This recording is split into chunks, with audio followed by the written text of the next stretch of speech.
Welcome to Your Personal Power Pod, a podcast about aligning yourself with the life you want. And here are your hosts, Sandy Abel and Shannon Young.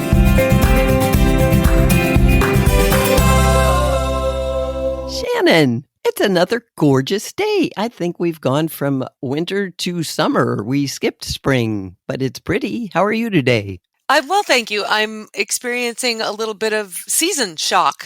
Yes, right. It happened literally overnight. We went from cold and snow and temperatures in the 40s to temperatures in the 90s and the heat index off the charts. Like, it's nuts. I know. It's never boring around here. That is true. Well, I know you like summer. Yes, I like warm summer evenings. They are the Yes. best with a nice little breeze. Oh, that's just spectacular. I do too, but mosquitoes. And mosquitoes love me, Really? and it is not reciprocal.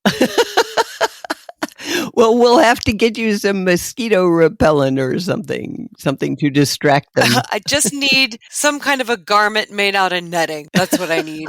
There you go. I think they have those out there in the world. Probably, yeah. So what are we talking about today? Well, it seemed to me like people are easily offended these days. If you have an opinion different from theirs, Yes. they instantly get defensive and go on the attack. There doesn't seem to be room for respectful discussion or disagreeing. I just don't understand it. So I looked into it and thought we might want to talk about it. I like that. So, I think you are correct. It's quite a timely subject. And I'm not sure when it became the case that everybody's opinion has the same value. yeah, all the time. I'm not even sure when it became a thing that everybody feels like they need to express their opinion. I don't get that. I don't know if it's because social media or phones just so handy to be able to express your opinion anywhere, anytime. I Mhm. didn't used to be able to do that. You'd had to look somebody in the eye in order to do it. And now you can just put it out there and say, if you don't like it, too bad for you and you're a bad person. And there's no room for anybody else to have an opinion. Exactly. Like, if I want to express my opinion and you don't want me to, well, everybody's opinion matters, so I get to say it. But if you want to express yours, you don't get to. You just have to listen to me and agree with me and be awed by my wisdom. Right. Or lack thereof. Even if it's something where you are educated in and the other person isn't, they still think they know better. It's very weird. So we're going to It is talk very about weird. that today. Okay, let's do it. So where does that feeling of offense come from? Well, feeling offended is an emotional reaction of a perceived slight or lack of respect, or where you choose to feel attacked and take it personally. And it is a choice. If you feel you're being disrespected or ignored or made fun of, you might feel offended. People who feel offended are often insecure or hypersensitive and have low self-esteem. Mm. So when you're being challenged, you might get defensive and fight back to preserve your self-image, which is sad. You don't have to be right all the time to love yourself or have other people like you, actually. It's exhausting, too, choosing to be offended. Yes, very much so. I do know a couple of people who like to live in that space, who like to take everything personally. Yeah, I'm not sure why they choose to live that way. It's very uncomfortable and not fun to be around and just not healthy. right. It's like they walk around with a chip on their shoulder and they're just defensive all the time. They're looking for things to be offended by. So here's a test to see if you are an easily offended person. Great. Do you often take things personally, or do you explode in fits of anger over little things? Is your sense of self closely tied to your opinions and others agreeing with them? Do others say you make mountains out of molehills? Do you frequently take things the way they were not intended? Do you feel judged or rejected when someone doesn't agree with you? Do others feel they have to walk on eggshells around you, kind of like you probably do with your friends? Hmm. And do people consider you high maintenance? Yeah, if we had all the time in the world, I would institute some kind of a study that looked at the past 10, 15, 20 years and documented the things that happened and the inventions that were put out there and just try to hone in on what was the recipe that made this societal offense so much more prevalent. Yeah, that would be fascinating. You go for it. You do that study. Yeah, I'm not sure I understand why it is that people want to fight rather than talk about differences and maybe learn from each other. But I think a big part of it is that a lot of people aren't just being taught how to handle conflict. I think that's very true. So I saw an interesting thing on Steve Hartman where he was profiling a 14-year-old boy who was on the bus going home from school with all his colleagues, friends, classmates. He noticed that the bus driver was having some kind of medical emergency and wasn't able to hold on to the wheel and was starting to slump. And so he ran up and yelled to his friends, call 911. He grabbed the wheel, he stopped the bus, and he basically saved everybody. Mm-hmm. First of all, he asked all the other kids in the bus, did you notice what was going on? And they all said, no, I was on my phone. No, I was playing a game. Situational awareness isn't around anymore. Mm-hmm. Then he asked the 14-year-old who was the hero. He said, I don't have a phone. Really? So he was paying attention. He said, my parents won't let me have a phone. So he pays attention to life. He sees what's going on. And I think a lot of people haven't learned because they're on their phones all the time. They just believe what they see on their phone and expect it to be true. And they don't have situational awareness. They don't see each other. They don't look around. And so if somebody challenges what they saw on their phone, they say, well, no, that influencer says this, so it's got to be right. So you're wrong. They've not learned to interact and be aware. Yeah, they don't see other people literally and figuratively. And it's really sad. I imagine that boy's life is more difficult because he doesn't have a phone, but he's also much more aware and in tune with his life and with the people in it. He's probably happier too. The thing about having every piece of information in the universe available to you 24 hours a day in your pocket is that you can easily reinforce whatever beliefs and opinions you already have. Exactly. So you're not being confronted with information that might challenge you. Anything you want to support your argument is right there. So we're not having to deal with situations that don't fit into our paradigm. We can make an entire world that fits our paradigm, whether it's accurate or not. If you just change the channel, you'll find another opinion, but you never change the channel or never listen to anybody different. So you just assume that what you know is the absolute truth and everybody else is stupid if they don't believe it. For some reason, we haven't learned to deal with minor conflicts or differences of opinion. Our culture seems to support being hypersensitive, which is very weird. We're not taught. And I'm not sure where that got lost in the household. Because it seems like that's where conflict resolution starts. But I know a lot of parents who spend their life on their phone, so they're not engaging with their kids. It also used to be, and this is not at all an argument that the good old days have passed, it was just that people had to work together in the past. Right. They had to see each other and actually listen to each other to get things done. And we needed each other. You couldn't just push a button and order everything you ever needed to come to your house. You needed to actually talk to people, go somewhere, physically interact with life in order to get what you needed. And you don't really need to do that anymore. And we also used to watch our lawmakers and our diplomats, people who were running things, had to work together. And now the strategy seems to be, we're in the majority, so we get what we want regardless, and screw the rest of you. Right, exactly. And that's not at all how conflict resolution works. And our country's paying the price for it. Yeah, everybody's put in a little box. If you say, oh, well, he's a Democrat, everybody goes, oh, well, yeah, okay, that's what. And they think they know who he is. Or he's a Republican. Oh, well, sure, that's it. And they don't take time to find out what the person really thinks. They just lump them in a box with all the other people who have the same organization behind them. Anyway, we're ranting here. But everybody seems to be very hypersensitive. If you're easily offended, it can have a profound effect on your mental and physical well-being and your sense of self-worth. It's not a great choice to make. It can also lead to conflict with others, relationship issues, and people will often choose to avoid you. Like you said, you have some people in your life who choose to find the negative and always argue. And I'll bet you don't spend a lot of time with those folks. No, they're not a whole lot of fun to be with. And I have noticed that it's kind of a slippery slope because it seems to be kind of chic to be a victim these days and people get attention Oh, for that's it. And sad. if you start going down that road, it perpetuates itself and you will Yeah. find more of it in your life and you'll find Hmm. more reason to be offended and you'll start losing the skills that allow you to be compassionate and to see other people. And eventually you're just kind of stuck there. Yeah. It's really hard to get out of. Your relationships are filled with stress and people avoid you, and it could impact your work. At work, you're like, oh, this will never work. We're not going to do this. You could get yourself fired if you're like that. Mm-hmm. Or your spouse may want to leave. I can't open my Yeah. mouth and talk to you about our relationship at all without you getting offended, which means we make Right. no Exactly. progress. Which means we can't have a relationship because a relationship involves two people interacting and respecting and listening to each other. And growing. And it's about respect. We've talked about respect before, and there is no respect if people are easily offended. Yeah, interesting way to put it. I think the biggest takeaway out of our entire conversation today is that it's definitely a choice. If somebody Yes. says something that makes you go, oh, how dare you? You know what?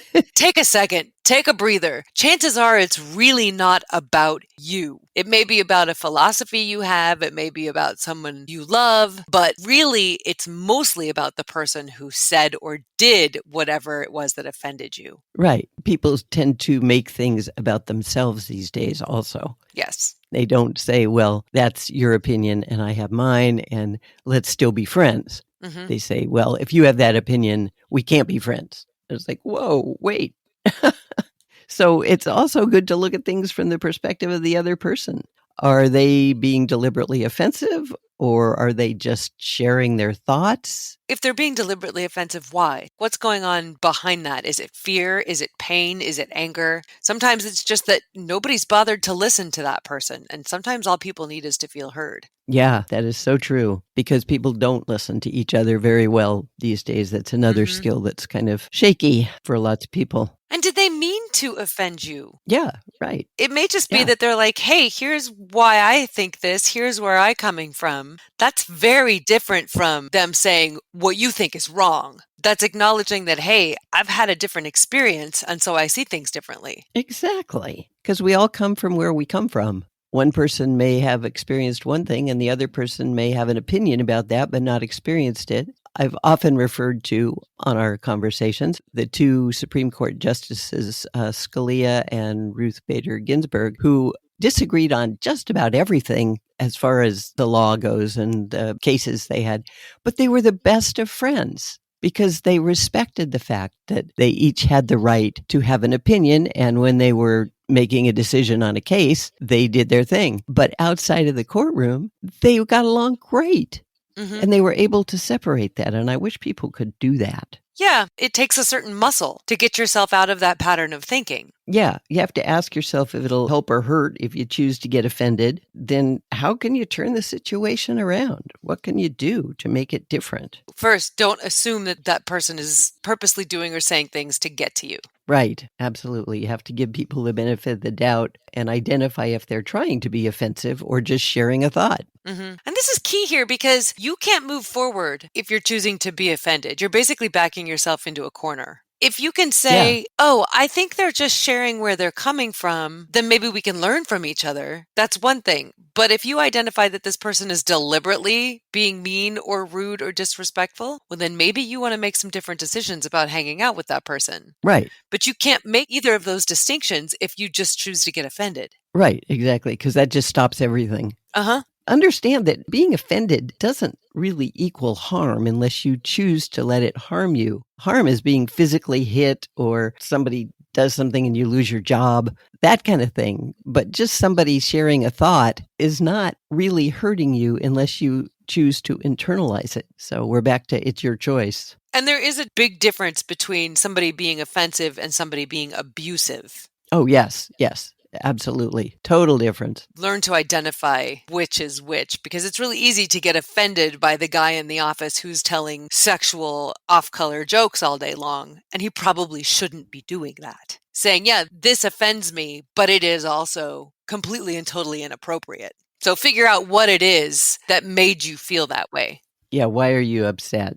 And then also understand that people aren't mind readers. If you get upset about something they've said, they may not even know that they've offended you. I've shared with you and our listeners about situations I've been in where I've said something I had no idea offended other people. Mm-hmm. And instead of talking to me about it or coming to me later and saying, hey, I really had an issue with that, they just cut me out of their life. That's pretty dramatic response Yeah. to somebody sharing a thought that isn't even directly directed at a person. My boss has a interesting blurb in our employee manual. Our policy is that if you have a problem with another person, that other person is at the very most the second one to hear about it. He says sometimes you need to talk to another coworker or another friend to figure out how to approach whatever the issue is. But from there, the next person you talk to is the person you have the trouble with. There will be no talking behind people's back in this company. Excellent. No gossip.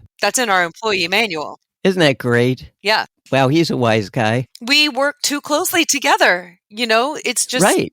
If you get that kind of friction and then rupture going on in your ranks, then you can't have a cohesive company. Absolutely. And it's brilliant of him to put it in the manual and make sure everybody understands it and has to live it. If you can talk things out and actually hear each other, you can solve about anything. Both people have to want to do that. And a lot of people don't. They just want to spout their thoughts and lay them on people and expect everybody to go, oh, wow, that's really cool. If that doesn't happen, they don't know how to handle it. And then they're easily offended. And it allows you to keep thinking the way you've always thought. You don't have to grow at all. If you just say, oh, you can't say things like that to me. Well, then all you've done is reinforce your opinion, which may or may not be accurate, and potentially lose a decent relationship. Yeah. So you can make the choice to let it go. You always have the choice. People forget that. They say, oh, I feel this way. This is it. Well, your feelings come from your thoughts. And for a nanosecond, you thought that this person is attacking you. Don't assume that what they're saying is about you, unless they specifically state that they're talking about you, which very few people do. It's most likely not meant to be personal. So understand that. And even if it is, when you choose to be offended, you give away your power. Exactly. You say, I am at the mercy of whatever anybody else thinks or says. That's no place to live. Oh, heck no. Heck no. You just get jerked all over the map. Right. Even in the face of somebody deliberately saying, hey, this is about you, and here's a horrible thing I have to say to you, you can be like, oh, wow, I'm really sorry that you have that in you. But you don't have to pick it up and run with it. Right. You don't have to get all wounded, and you don't have to fight back, and you don't have to do anything. You can say, wow, thank you for telling me what you think. I appreciate that. Seems like we have a difference of opinion. Right. So let's just go with that and then move on. Agree to disagree. Oh, I love that. Yes. Discuss it or let it go, but don't hang on to it. That is crazy. Right. I know I've used this quote before, but I love it. Eleanor Roosevelt, who was a brilliant woman, said, no one can make you feel inferior without your consent, and no one can offend you without your consent. Yeah. So why choose it? Always remember that if you are offended, it is a choice and it hurts you in many ways. And you always have the power to choose your response and take care of yourself. I love it. Yes. And I hope people can start finding their joy and appreciating each other and actually listening to each other. Sometimes people may have beliefs that you don't agree with, but it can be fascinating to learn about them as long as you don't get upset. I would argue most people have different thoughts about things than you do. Yes, of course. They may not be greatly different, but they're probably different. Yeah, they're not you. Right. And if that's the norm, there's probably a reason for that. Yeah. We all have different experience. We all can learn from each other's experience. And it doesn't mean anything negative about you if somebody has a different philosophy. Absolutely. So the next time you find yourself starting to feel offended and wanting to fight back or whatever, stop and look at yourself and say, wait a minute, is this even about me? Is it important that I interject my opinion into all of this? Exactly. Is it going to matter? Other person won't listen. Take care of your physical and mental and emotional health and don't get offended. Amen. Awesome. Wrap us up, Sandy. Okay, so feeling offended is an emotional reaction to a perceived slight or lack of respect in which you take comments from others personally. People who are easily offended are often insecure, hypersensitive, and have low self-esteem. If you're easily offended, it can have negative effects on your physical and mental well-being, your relationships, and your sense of self-worth. Having hurt feelings or being offended is always a choice. If you feel offended, there are several things you can do, including taking a couple deep breaths, asking yourself if the comment was really meant to offend you, or was the other person just sharing an opinion. There are also many things you can do to change your perspective so you stop assuming that people are attacking or being disrespectful when they share opinions. Remember that choosing to be offended hurts you and others in many ways, and you always have a choice about how to perceive and respond to what people say. And that is always where your power is, where you have a choice. Yes, so remember you have it. Thank you, Sandy. Thank you, Shannon, and thank you to our listeners for being with us. We want to hear from you, whether it's your stories about how self-esteem and personal power affect your life, or if you have topics you'd like us to address in future episodes, please let us know about them. We would also love it if you would review our podcast, and you can do that wherever you stream, or you can just talk to us directly by visiting yourpersonalpowerpod.com, clicking contact, and dropping us an email. You can also get in touch with us on Instagram, where you can find us at Your Personal Power Pod. And if you want to learn how coaching can change your life, contact Sandy for your free coaching call at sandy@insidejobscoach.com. Thank you again for listening. We look forward to hearing from you. And until next time, find your power and change your life.